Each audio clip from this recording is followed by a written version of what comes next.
ಸುಗ್ರೀವ ತನ್ನಣ್ಣನ ಪರಾಕ್ರಮವನ್ನ ರಾಮನಿಗೆ ಹೇಳಿ ರಾಮನ ಪರಾಕ್ರಮ ಎಷ್ಟಿದೆ ಎಂಬುದನ್ನು ನೋಡೋಕೆ ಕುತೂಹಲದಿಂದ ಕಾಯ್ತಿದ್ದಾನೆ. ಅದರ ಸಲುವಾಗಿ ಪರೀಕ್ಷೆಯನ್ನು ಕೂಡ ಅವನು ಮುಂದಿಟ್ಟಿದ್ದಾನೆ.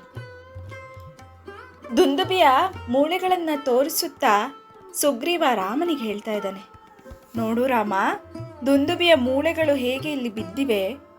ನಿನಗೆ ಇಲ್ಲಿವರೆಗೂ ವಾಲಿಯ ಪರಾಕ್ರಮ ಹೇಗಿತ್ತು ಅನ್ನೋದನ್ನ ಕಣ್ಣಾರೆ ಕಂಡಂತ ನಾನು ಎಲ್ಲವನ್ನ ವಿವರವಾಗಿ ಹೇಳಿದ್ದೇನೆ. ನಿನ್ನನ್ನು ಪರೀಕ್ಷೆ ಮಾಡಬೇಕು ಅನ್ನೋ ಆಶಯ ನನಗಿಲ್ಲ, ಅಥವಾ ವಾಲಿಯ ಪರಾಕ್ರಮವನ್ನು ನಿನಗೆ ಹೇಳಿ ನಿನ್ನನ್ನು ಭಯಗೊಳಿಸ್ಬೇಕು ಅನ್ನೋ ಆಶಯವೂ ಕೂಡ ನನಗಿಲ್ಲ. ಆದರೂ ನೀನು ವಾಲಿಯನ್ನ ಸಂಹಾರ ಮಾಡ್ತೀನಿ ಅಂತ ಹೇಳಿರೋದೇ ನನಗೆ ಒಂದು ಬಲ ಕೊಟ್ಟಂತಾಗಿದೆ. ಆದರೂ ಮನದ ಎಲ್ಲೋ ಮೂಲೆಯಲ್ಲಿ ಅತುಲ ಪರಾಕ್ರಮಿಯಾದ ವಾಲಿಯನ್ನು ನೀನು ಸಂಹಾರ ಮಾಡೋಕ್ಕಾಗುತ್ತನ್ನೋ ಪ್ರಶ್ನೆ ಕಾಡ್ತಾ ಇದೆ ಅಂತ ಗೊಂದಲದಿಂದ ರಾಮನ ಮುಖವನ್ನು ನೋಡಿ ಸುಗ್ರೀವ ಹೇಳ್ತಾ ಇದ್ದಾನೆ. ಸುಗ್ರೀವನ ಮಾತುಗಳನ್ನು ಕೇಳಿದಂತ ಲಕ್ಷ್ಮಣ ನಗುತ್ತಾ ಸುಗ್ರೀವನ್ ಕೇಳ್ತಿದ್ದಾನೆ, ಅಯ್ಯ ಸುಗ್ರೀವ, ನಮ್ಮಣ್ಣನ ಪರಾಕ್ರಮವನ್ನ ನಿನಗೆ ತೋರಿಸ್ಬೇಕು ಅಂದ್ರೆ ನಮ್ಮಣ್ಣ ಏನ್ ಮಾಡಿದ್ರೆ ನೀನು ಒಪ್ಕೊಳ್ತೀಯಾ ಅಂತ ಕೇಳ್ತಾನೆ. ಆಗ ಸುಗ್ರೀವ ಲಕ್ಷ್ಮಣನಿಗೆ ಹೇಳ್ತಾನೆ, ಲಕ್ಷ್ಮಣ, ಇಲ್ಲಿ ಕಾಣಿಸ್ತಿರೋ 7 ಸಾಲ ವೃಕ್ಷಗಳಲ್ಲಿ ವಾಲಿ ಒಂದೊಂದನ್ನ 10 ಬಾರಿ ಧ್ವಂಸ ಮಾಡಿದ್ದಾನೆ. ರಾಮ ಈ 7 ಸಾಲ ವೃಕ್ಷಗಳಲ್ಲಿ ಒಂದು ಸಾಲ ವೃಕ್ಷವನ್ನು ಒಂದೇ ಬಾಣದಿಂದ ಸೀಳಿದ್ದ ಅಂದ್ರೆ ನಾನವನ ಪರಾಕ್ರಮವನ್ನು ನೋಡಿ ನಾನು ವಾಲಿ ಹತನಾದನೆ ಎಂದೇ ಭಾವಿಸ್ತೇನೆ. ಪರ್ವತೋಪಮವಾಗಿ ಬಿದ್ದಿರುವ ಮಹಿಷ ರಾಕ್ಷಸನ ಮೂಳೆಗಳ ರಾಶಿಯನ್ನ ಒಂದೇ ಕಾಲಿನಿಂದ ಚಿಮ್ಮಿ 200 ಬಿಲ್ಲುಗಳ ಅಂತರಕ್ಕೆ ಎಸಿಬೇಕು. ಈ 2 ಸಾಹಸ ಕಾರ್ಯಗಳನ್ನು ರಾಮನು ಮಾಡಿಬಿಟ್ರೆ ನನಗೆ ಅವನ ಬಗ್ಗೆ ಯಾವುದೇ ಸಂಶಯ ಕೂಡ ಉಂಟಾಗೋದಿಲ್ಲ ಅಂತ ಸುಗ್ರೀವ ಹೇಳ್ತಾನೆ. ಪರಶುರಾಮನನ್ನೇ ಎದುರಿಸಿದಂಥ ಶ್ರೀರಾಮನಿಗೆ ವಾಲಿ ಯಾವ ಲೆಕ್ಕ? ಶ್ರೀರಾಮ ಈ ಸುಗ್ರೀವನ ಮಾತುಗಳನ್ನು ಕೇಳಿ ನಸುನಗುತ್ತಾ ಹೇಳ್ತಾನೆ, ಕಪಿಶ್ರೇಷ್ಠನಾದ ಸುಗ್ರೀವ, ನಿನಗೆ ನನ್ನ ಪರಾಕ್ರಮದಲ್ಲಿ ನಂಬಿಕೆ ಇಲ್ಲ ಅಂದ್ರೆ ನಿನಗೂ ಮತ್ತೆ ವಾಲಿಗೂ ಮುಂದೆ ನಡೆಯೋ ಯುದ್ಧದಲ್ಲಿ ನನ್ನ ಪರಾಕ್ರಮ ಎಷ್ಟಿದೆ ಅಂತ ನಾನು ನಿನಗೆ ತೋರಿಸ್ತೀನಿ, ನಿನಗೆ ಅದ್ರ ಮೇಲೆ ನಂಬಿಕೆ ಹುಟ್ಟುವಂತೆ ಮಾಡ್ತೀನಿ ಅಂತ ಹೇಳಿ ಶ್ರೀರಾಮ ಪರ್ವತಾಕಾರವಾಗಿ ಬಿದ್ದಿದ್ದಂಥ ದುಂದುಬಿಯ ಮೂಳೆಗಳ ರಾಶಿಯನ್ನ ತನ್ನ ಬಲಗಾಲಿನ ಹೆಬ್ಬೆರಳಿನಿಂದ ಮೇಲೆತ್ತಿ ಲೀಲೆಯಿಂದ ಅದನ್ನು ಹಿಂದಕ್ಕೆ ಮುಂದಕ್ಕೆ ತೂಗಾಡಿಸ್ತಾ 10 ಯೋಜನೆಗಳಷ್ಟು ದೂರಕ್ಕೆ ಎಸ್ಬಿಡ್ತಾನೆ. ಇಲ್ಲಿ ಸುಗ್ರೀವ ಕೇಳಿದಷ್ಟು 200 ಬಿಲ್ಲಿನ ಅಳತೆ ದೂರವನ್ನ, ಆದ್ರೆ ರಾಮ 1 ಯೋಜನ ದೂರಕ್ಕೆ ತನ್ನ ಹೆಬ್ಬೆರಳಿನಿಂದ ಚಿಮ್ತಾನೆ. ಇದನ್ನ ನೋಡಿದಂತ ಸುಗ್ರೀವನ್ಗೂ ಲಕ್ಷ್ಮಣನಿಗೂ ಮತ್ತೆ ಅಲ್ಲಿದ್ದಂತ ಎಲ್ಲ ವಾನರಿಗೂ ಕೂಡ ಆಶ್ಚರ್ಯ ಆಗತ್ತೆ.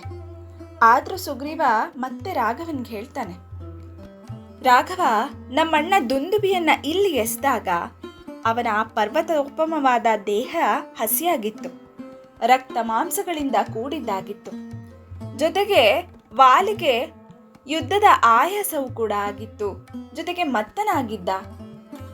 ಆ ಸಮಯದಲ್ಲೇ ವಾಲಿ ಅಷ್ಟು ಪುಷ್ಟನಾಗಿದ್ದ ರಾಕ್ಷಸನ ಶರೀರವನ್ನ ಅಷ್ಟು ದೂರದವರೆಗೆ ಎಸ್ತಿದ್ದ.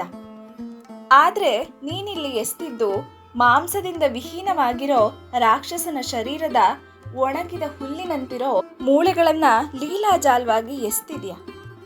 ರಕ್ತ ಮಾಂಸ ಮೂಳೆಗಳಿಂದ ಕೂಡಿದಂಥ ದೇಹಕ್ಕೂ ಒಣಗಿದಂಥ ಮೂಳೆಗಳಿಗೂ ತುಂಬ ವ್ಯತ್ಯಾಸ ಇದೆ. ಹಾಗಾಗಿ ನೀನು ಈ ಸಾಲ ವೃಕ್ಷವೊಂದನ್ನು ಭೇದಿಸ್ದೆ ಆದರೆ ನನಗೆ ನಿನ್ನ ಬಲದ ಮೇಲೆ ತಾರತಮ್ಯ ಬರೋದಿಲ್ಲ, ನಾನು ನಂಬ್ತೀನಿ ಅಂತ ಹೇಳ್ತಾನೆ. ಆಗ ರಾಮ ಅವನ ಮಾತುಗಳನ್ನು ಪ್ರಸನ್ನತೆಯಿಂದಲೇ ಕೇಳ್ತಾನೆ. ಬೇರೆ ಇನ್ನಾರಾದರೂ ಆಗಿದ್ರೆ ನಾನು 1 ಯೋಜನ ದೂರದಷ್ಟು ಆ ಮೂಳೆಗಳನ್ನು ಚಿಮ್ಮಿದ್ರೂ ಕೂಡ ನನ್ನ ಪರಾಕ್ರಮವನ್ನು ಇವನು ಒಪ್ಕೋತಿಲ್ವಲ್ಲ ಅನ್ನೋ ಗರ್ವ ಮೂಡ್ತಿತ್ತು. ಆದರೆ ಶ್ರೀರಾಮ ಸುಗ್ರೀವನ ಮಾತುಗಳನ್ನು ನಮ್ರತೆಯಿಂದಲೇ ಕೇಳ್ತಿದ್ದಾನೆ. ಜೊತೆಗೆ ಅವನೇನು ಹೇಳಿದ್ರು ಅದಕ್ಕೊಪ್ಪಿದ್ದಾನೆ. ಇಲ್ಲಿ ನಮ್ಗೆ ಅರ್ಥ ಆಗುವಂಥದ್ದೇನು, ತನ್ನ ಸಾಮರ್ಥ್ಯ ಇದ್ರೂ ಕೂಡ ಅವನದನ್ನು ತಿರುಗಿ ಹೇಳಲಿಲ್ಲ, ಗರ್ವವನ್ನು ವ್ಯಕ್ತಪಡಿಸಲಿಲ್ಲ. ಅಂತ ಮಹೋನ್ನತವಾದ ವ್ಯಕ್ತಿತ್ವವನ್ನು ಹೊಂದಿದ್ದಂಥ ಶ್ರೀರಾಮ ಅವನು ಹೇಳಿದಂಥ ಷರತ್ತಿಗೆ ತಯಾರಾಗಿ ನಿಂತಿದ್ದಾನೆ. ಶ್ರೀರಾಮ ತನ್ನ ಬತ್ತಳಿಕೆಯಿಂದ ಒಂದು ಬಾಣವನ್ನು ತೆಗೆದು ನಾಣಿನ ಟೇಂಕಾರ ಶಬ್ದದಿಂದ ಎಲ್ಲ ದಿಕ್ಕುಗಳನ್ನು ಮುಚ್ಚುತ್ತಾ ಸಾಲ ವೃಕ್ಷವನ್ನ ಲಕ್ಷ್ಯವನ್ನಾಗಿಟ್ಕೊಂಡು ಆ ಮಹಾಶರವನ್ನ ಪ್ರಯೋಗ ಮಾಡ್ತಾನೆ. ಮಹಾಬಲಿಷ್ಠನಾದಂಥ ಶ್ರೀರಾಮನು ಬಿಟ್ಟಂತ ಸುವರ್ಣಮಯವಾದ ರೆಕ್ಕೆಗಳನ್ನು ಹೊಂದಿದ್ದಂಥ ಆ ಬಾಣ ಪರ್ವತದ ತಪ್ಪಲ ಪ್ರದೇಶದಲ್ಲಿದ್ದಂತಹ 7 ಸಾಲ ವೃಕ್ಷಗಳನ್ನು ಕೂಡ ಏಕಕಾಲದಲ್ಲಿ ಭೇದಿಸಿ ಭೂಮಿಯಲ್ಲಿ ನಾಟ್ಕೊಳ್ಳುತ್ತೆ.